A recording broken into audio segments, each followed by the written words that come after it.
The next time you find yourself in a museum, I want you to try something.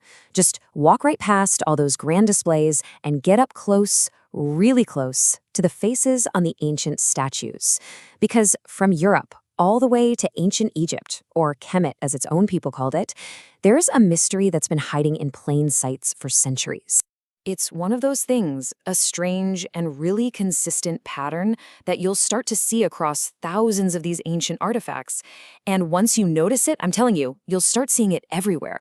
The noses, they're gone. And I don't mean just chipped or kind of worn down. I mean gone. So the big question is, why? Let's dig into this together. Okay, so first things first, let's just get a sense of this scale we're dealing with. Because this isn't just some weird coincidence or an isolated thing. The evidence itself points to a very clear and pretty undeniable pattern.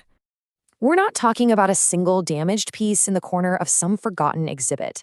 This pattern just repeats itself over and over on statues of ancient Egyptian pharaohs, Nubian queens, Kushite rulers, you name it. And it's not like this is all happening in one place either. These artifacts are now scattered in museums all over the world, and they're all telling a very similar, very damaged story. And here's what's really crucial.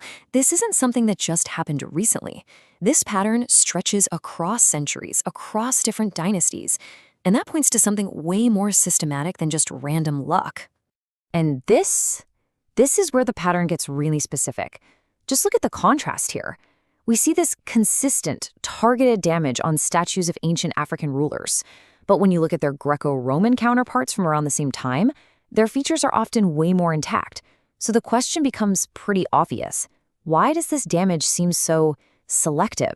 And that really gets to the heart of it, right? When damage is this consistent, it just stops being random noise. It actually becomes evidence. It's a story that's been carved, or maybe uncarved, right into the stone. So this leads us straight to the motive.